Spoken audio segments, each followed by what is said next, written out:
And we're back, and Haley and I are on the phone with Lauren Figueroa, interior designer.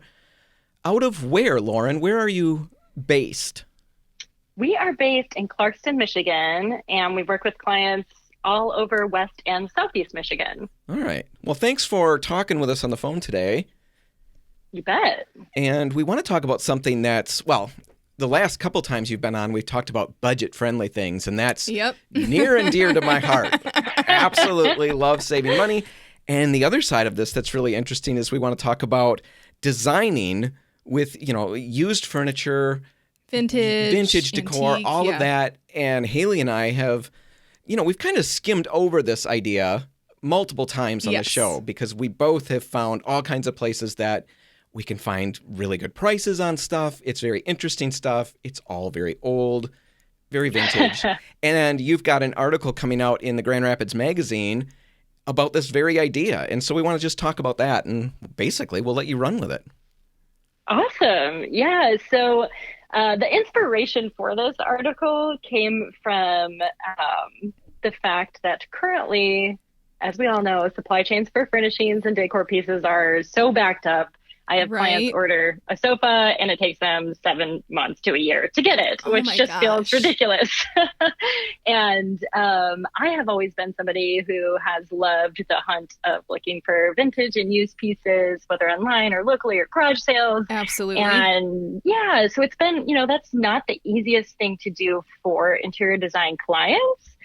Just because things, they get snatched up really quickly. It doesn't necessarily fit into a nice, clean box of a process. Mm-hmm. But I was like, well, this is what I do for myself. How about I share a little bit about that with the audience? Yeah, I like that. And I guess it makes sense because I was trying to picture this process as an interior designer sourcing these pieces for clients. And I can imagine that would take, it would be faster than waiting on supply chain, but it would take some time, I'm sure, because you've still got to find that right thing, and there's no guarantees with used stuff. Yeah. Sometimes they're snatched up in like a few minutes, or you get it and you're like, this is not what I thought it was going to be. But you're still able to do that with clients, find these used things? I don't actually do it a whole lot for clients, but for my own home, it's something I do all the time. So walk us through that process. I know what we've done, and I guess I'm just interested in what that looks like for you. Do you have some favorite places that you go? How do you get the people out of your way? When you find something you want? Sure. You gotta box them out, Dan. Well, I feel bad when there's a little old lady. What I'm through in the article is just some of my top tips for finding and sourcing the used pieces. So maybe I'll kind of walk you through a couple of those. Yeah, that'd be great. So my top favorite place to look for used and vintage pieces is Facebook Marketplace. Have either of you shopped using Facebook Marketplace before? I have quite a bit.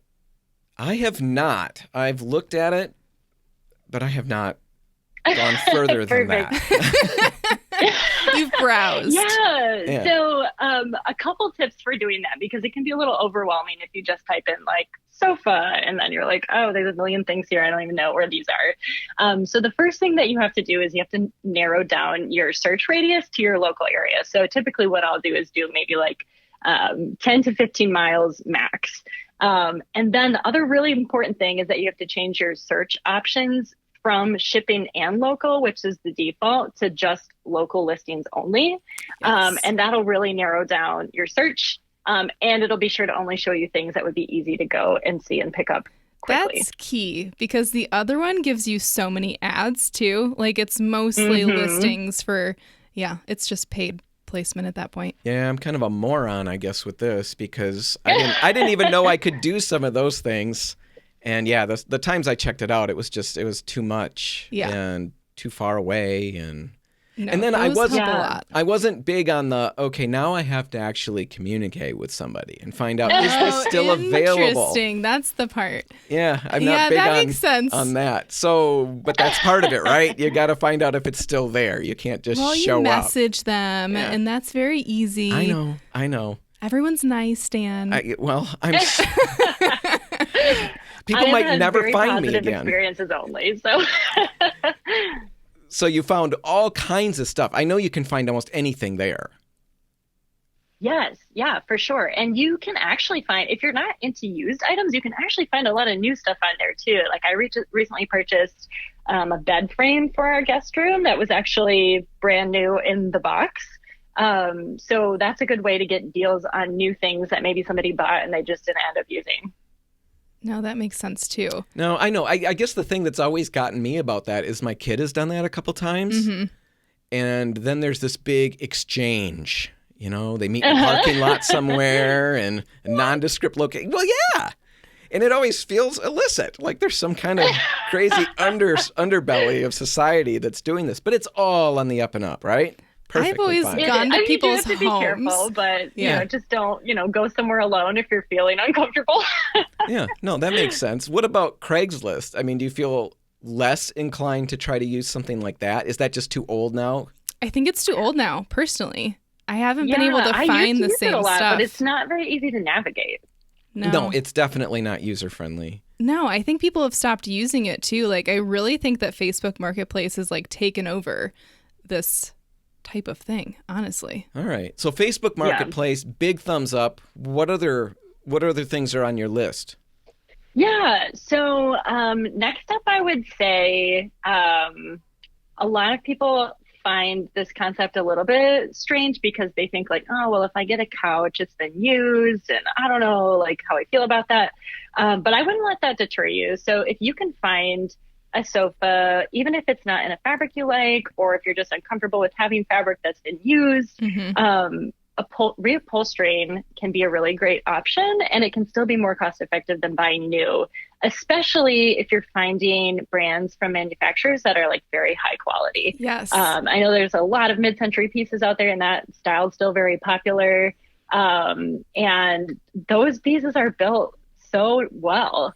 So if you find something like that, you could get a sofa for like $50 and then recover it in a new fabric, and it'll still be faster and more cost effective than sourcing something new. Well, right. And we live in the perfect place for this too. Like in West Michigan, especially, there's so many beautiful vintage mid-century modern pieces.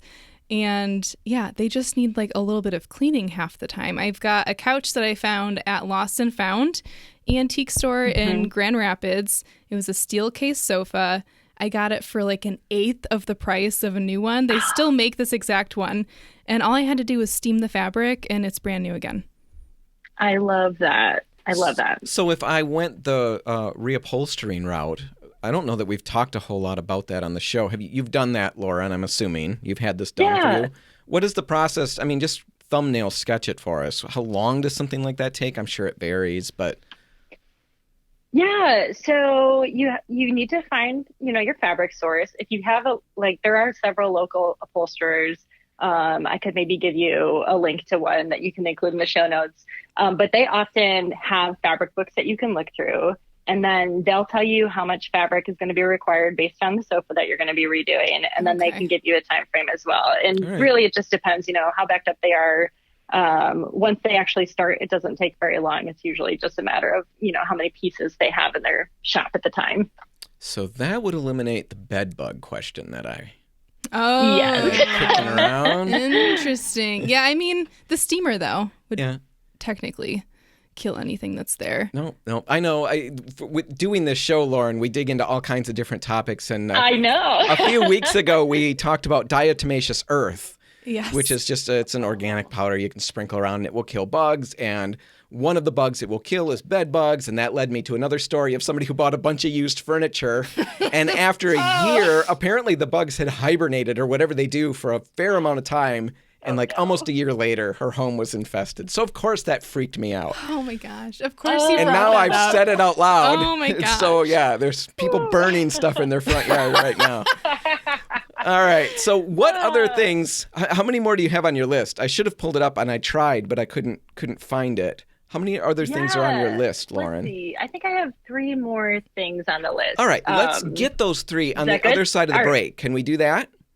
Yep. Let's do it. All right. We're going to take a break. Haley, are you good with that? I'm good with that, Dan. Yeah, I didn't mean to make you a third wheel in this. But Laura and I, we're on a train and we're heading somewhere. Catch up. All right, we'll be back in the studio and on the phone with Lauren Figueroa, interior designer, talking about finding vintage and used items for your decor and why you might want to and how best to do it. That's all coming up in just a minute. Stay tuned. And we're back, and Haley and I are on the phone with Lauren Figueroa, interior designer, talking about vintage finds, decor that we would snatch up from all kinds of places. Lauren's kind of pitching a few ideas of where we might look and what we might do. And the reasons for doing this, Lauren, for anybody who missed last segment, one of them you mentioned was just supply chain issues, right? Absolutely. Yeah. I was mentioning, new furniture is taking 6 months to a year to come in. And with sourcing new or used and vintage, you can often find stuff same day. Yeah, it's a pretty big difference. Really cool. We talked about Facebook Marketplace is your go-to spot. And you talked about some different things we can do in the search to narrow it down. So we're getting good results, not just what I got, which was just everything. Everything. Too much. And then we talked about, reupholstery. For a split second, I didn't remember what we talked about. But I pulled it out of the bag. And now, what's your next thing on the list? You said you had a list. You had 3 more items. What's next? Yeah, perfect. Yep. So another source that I love for vintage decor finds would be Etsy. I'm sure you're familiar with Etsy. And the thing that I like to find on there most is vintage rugs. I know the style is very popular right now. And when you source them through Etsy, a lot of times they're coming, straight from Turkey. Wow. And they have a huge selection. The prices are amazing, and they're shipping within a week. Sometimes within days you get them, which I don't even know how that can be. Yeah, but that's amazing. I can attest that it does happen. That's like rug magic. It is. Literal it is. flying and the styles are so beautiful. There's such a variety, so many colors. Do you have particular places or just Etsy in general? Yes, actually. So I have one in particular that's my favorite. The shop is called Turkish Rug Empire. It's like all one word. So if you search that on Etsy, you'll find them. And yeah, they just have a huge variety. And the service is really excellent as well. Like you can shoot them messages, ask more questions about particular rugs. If you need more pictures, they're really good at responding. And these are used. They're not new rugs off Etsy that they're like making. These are used. These ones vintage. are vintage. Okay. Yep. Vintage used rugs. Wow. So, I'm going to have to check this out now. It's going on my list. Yeah. Well, anytime you put Empire after a name, the RepcoLite paints Empire. We should lose Incorporated and change it to Empire. I mean, that's the stamp of officialdom. Officialdom. Yeah, I don't know. Yeah. All right. So that's really good. And we'll put links to all of these in the show notes because, Lauren, I'm sure you'll supply them with us, right? Or to us. Absolutely, for sure. Keep them to yourself. So we'll share them with our listeners. What's next on the list? Yeah. So next up would be a tip, which is don't be afraid of, out of style colors or like finishes, especially on things like case goods, which would be things like your dressers or your desks, or even things like tables, because those are really easy to update with a quick coat of paint or a new hardware. And there's even people locally who, if you find a really cool piece that looks just a little run down, you could have it reworked by them. Well, we like that one. Yeah. Well, Lauren, I like anytime we're repainting. I like them all, Lauren, just so you know, Haley. Haley's only picking and choosing here. Just slip that one in. No, that's such a good idea. I mean, and that's what we've talked about on the show, these cool things that we found. Absolutely. And yeah, they're not in the best shape sometimes, as long as they're solid and sturdy. Which is, I mean, what you're getting too. Most of the time when you're finding these, vintage pieces, they were made out of hardwoods, solid wood, and they're brilliant when you refinish them. Yeah. Very, very cool. Absolutely. Last one on your list, Lauren, if I've done the math right. Last one. Yep, you got it. So my last one is to not underestimate a good old-fashioned thrift store. So places like, Goodwill, New to You, Salvation Army. My tip for you here is to focus in on the home sections. So things like pottery, the artwork sections. I always love to check for any, cool, unique vessels that I could use for things like houseplants. And then always make sure to flip through the art section, because a lot of times, even if the actual art in the frame isn't your style, the frame could be something that you could use to put your own piece or photos in, or even repaint. And those things can be really expensive if you buy new. So that's a great way to find it at a cost. I love that tip. Cost. Yeah, that one's really good. And I think it's very interesting because I love all the antique malls and stuff like that. You know, Haley, we've talked about that. There's tons of places you can go and find really interesting stuff. And as long as you're shopping smart, you can find it at good prices. Sometimes you find it where it's more than what you want to pay, of course. All that always happens. But I have noticed, I mean, my daughter has really shown this to me in an obnoxious manner. She has gone to all the thrift stores. She does that. And in my head, I've always thought she's not going to find these amazing, cool things that I'm finding at these antique places. Of course, you're competitive about it. I am. And of course, she has come home with some ridiculously cool stuff that she has paid almost nothing for. Yeah. And in fact, my mom this weekend starts texting me all these pictures from just a Holland good thrift store kind of a thing. And she's walking around and really drove me nuts because I didn't want to be spending money. And now she's sending me pictures of this full-size bed that was the coolest antique bed I have ever seen. Frame Oh, cool. and all of that. I mean, it was just immaculate. And for a very reasonable amount of money. We went down, my daughter and I went and looked and found all kinds of stuff in there that, yeah, I was surprised to find in a place like that. I was expecting more, you know, avocado refrigerators and stuff like that lined up. Plenty of good stuff. Don't look past those. And in fact, the art, I've seen a very interesting, I don't know, it's not a trend. It's particularly a handful of artist people. I'm using air quotes with artists because Haley's an artist and I don't want to offend Haley. But these people have found, you know, they go and they buy all this, you know, thrift store artwork, which has sometimes a look. Sure. You know, sometimes you can get really lucky, but a lot of the times it's a certain look. Yeah. And then what this particular one that I saw does is he puts, what's it called? SpongeBob in there. So he paints a picture of SpongeBob into the settings. And that's kind of hilarious. It is very funny. So even if you don't find something that's particularly amazing, you might find something really fun that you could do down the road. I like it. I did not know we were going to go with that. No. I could have never guessed. No, I tend to wander and all of that. Lauren, what, you know, we've got maybe a couple minutes left. Any really cool finds, you know, something that you're really proud about? You know, when we catch fish, we want to share that. Anything awesome that you found? I have so many things in my house that I am so excited about.